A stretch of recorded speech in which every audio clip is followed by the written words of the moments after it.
Allez, Ariane, voilà. Installe-toi dans Ardha Chandrasana, posture de la demi-lune. Le pied bien flex.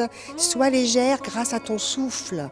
Laisse le souffle s'imprégner dans ton corps, le regard face. Attends, j'ai l'impression d'être tout sauf légère, j'ai juste une grosse crampe. En fait, ça peut paraître amusant comme ça, mais c'est très sérieux. Je suis en train d'essayer de faire du yoga face à une œuvre artistique. C'est tout le concept des ateliers que tu proposes ici. C'est ça, on fait union avec l'œuvre que l'on a en face de soi. Donc aujourd'hui, c'est avec ces tentures verticales et légères.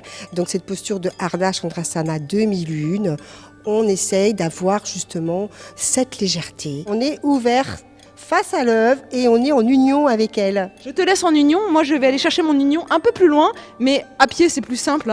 Je suis en fait ici à l'abbaye de Maubuisson, une église cistercienne du XIIIe siècle, où l'on peut profiter d'une exposition pour le moins insolite, une exposition immersive, olfactive. Regardez, suivez-moi. Par exemple, dans cette œuvre, je me promène au milieu de tentures, de voilages colorés, rougeoyants, jaunâtres, ocre. Et à chaque fois que j'effleure le moindre voile, j'ai des odeurs là qui viennent chatouiller mes narines. C'est bizarre, par exemple, là j'ai l'impression que ça sent la camomille, la tisane. C'est tout à fait ça. Julie-Christine Fortier, elle a travaillé sur ces voilages par bains successifs, donc avec des pigments tout à fait naturels. Donc par exemple le clou de girofle, la camomille, pour les rouges la cochenille, pour les violets des indigos. Là on est sur un trempage successivement du voilage de soie. Mais en fait, ici, à la fois on a le toucher, à la fois on a l'olfaction, on a la vue. C'est tous les sens qui sont sollicités. C'est la synesthésie des sens chère à Baudelaire, là. Mais là, tu es dans la thématique même de l'exposition Sentience, écouter le parfum de la couleur. Sentience, c'est un mot qui est rentré dans le dictionnaire il y a quelques années seulement pour désigner le fait que des êtres vivants, autres que les humains, puissent être en capacité de ressentir. Et finalement, qu'est-ce qui est être vivant aujourd'hui ? Yeah, je me roule dans tous les sens dans ce tapis. Et non, je ne suis pas totalement folle. C'est juste que cette œuvre est interactive. Il s'agit d'un tapis où quand je me roule dessus, je le frotte, il y a des odeurs de forêt que je ressens. C'est quand même très étrange. Comment ça marche cette fois-ci ? Eh bien oui, tu es toujours dans une œuvre de Julie-Christine Fortier, Attendu tendu, et tu es dans son univers terre. De l'autre côté, c'est un univers mer.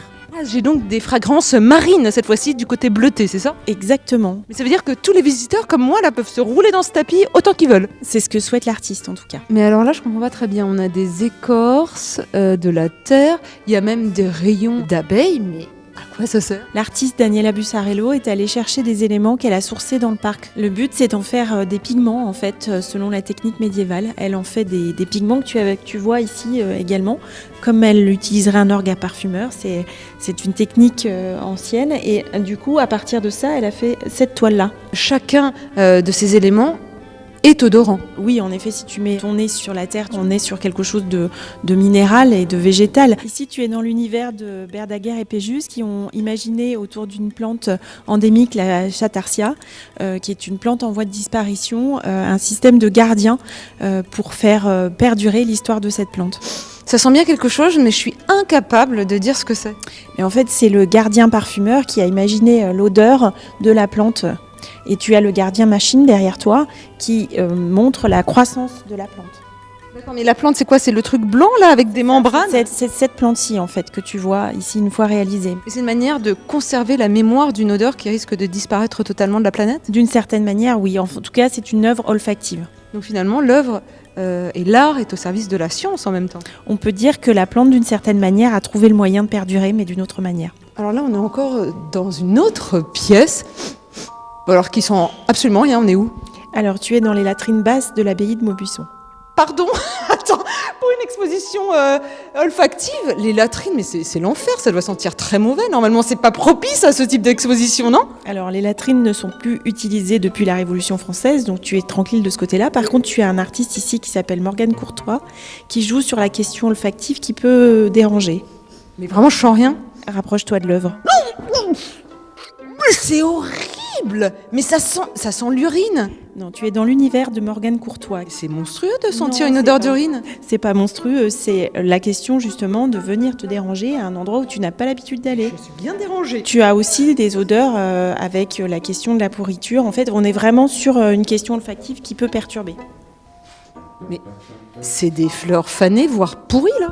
Elles sont fanées en effet. C'est un côté très dérangeant. Quel est en fait le but de faire ça? D'abord, c'est très subjectif. Ce qui te plaît ne me plaît pas forcément. Donc, Toi, tu aimes l'odeur du riz? pas forcément, mais il y a des gens qui peuvent apprécier malgré tout des odeurs que toi tu ne supportes pas. Et inversement, heureusement. Il était important dans une exposition olfactive de venir à la fois proposer des choses qui plaisent, mais des choses qui dérangent. Mais nous sommes d'abord et avant tout ici dans un site exceptionnel classé au monument historique. C'est ça, en 1947, on est dans une abbaye cistercienne de femmes qui a été créée par la reine Blanche de Castille en 1234 et tu retrouves toutes les caractéristiques de l'architecture cistercienne, les voûtes, les vitraux et le carrelage qui est à l'image des couleurs de la reine Blanche de Castille, jaune et vert. C'est amusant parce que ici nous sommes dans une abbaye du XIIIe siècle et c'est devenu aujourd'hui le centre d'art contemporain. Toutes les époques se mélangent finalement. Oui, l'intérêt c'est que les artistes se saisissent de l'ambiance, de l'histoire, de l'architecture du lieu pour créer des œuvres totalement in situ. Et autour de cette exposition, donc on a des ateliers en famille, des visites guidées historiques qui se passent en extérieur dans le parc, du yoga face aux œuvres comme tu l'as pu faire tout à l'heure ou dans d'autres pièces de l'abbaye. Et me voici désormais dans la salle du trésor. Quelle est belle cette pièce encore. Et elle est surtout odorante. Quel trésor cache-t-elle? Eh bien, elle cache un trésor en devenir. Nous allons aujourd'hui, Ariane, contribuer à créer le parfum de l'abbaye de Maubuisson. Un trésor C'est génial. immatériel. Mais c'est incroyable qu'un monument porte son propre parfum. Tu sais quoi, comme je sais que c'est un lieu religieux, j'imagine tout de suite des odeurs d'encens. Il y en a dedans? Absolument.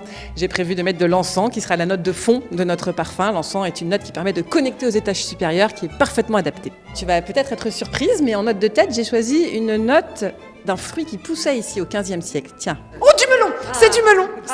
Bravo, oui, c'est du melon. Tout à fait. Le troisième, c'est la note de cœur et j'ai choisi la rose.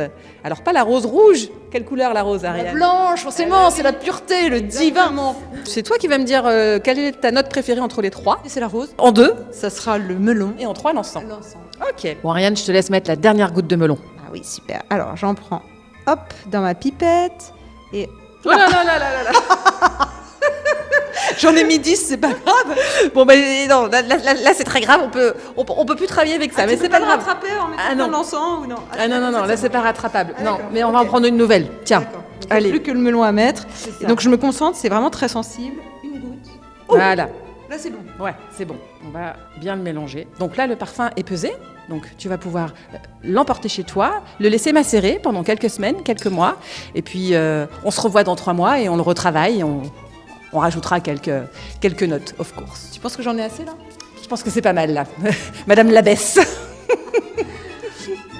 À l'extérieur, il se passe aussi plein de choses. Déjà, on est sur un parc de 10 hectares avec des arbres incroyables. Oui, on a notamment des platanes qui sont classés arbres remarquables tout autour du miroir d'eau. Et là, qu'est-ce que c'est au-dessus de nos têtes? Il y a plein de vases. Oui, ce sont des œuvres de Régis Perret, qui est un artiste qui a exposé chez nous en 2016, qui voulait rendre hommage à toutes les femmes qui avaient vécu à l'abbaye de Maubuisson, c'est monial. Et il s'est dit, mais autant rendre hommage aussi aux femmes qui travaillent encore aujourd'hui à l'abbaye. Et donc, chacune de mes collègues, on a un vase qui nous rend hommage. Il est où le tien?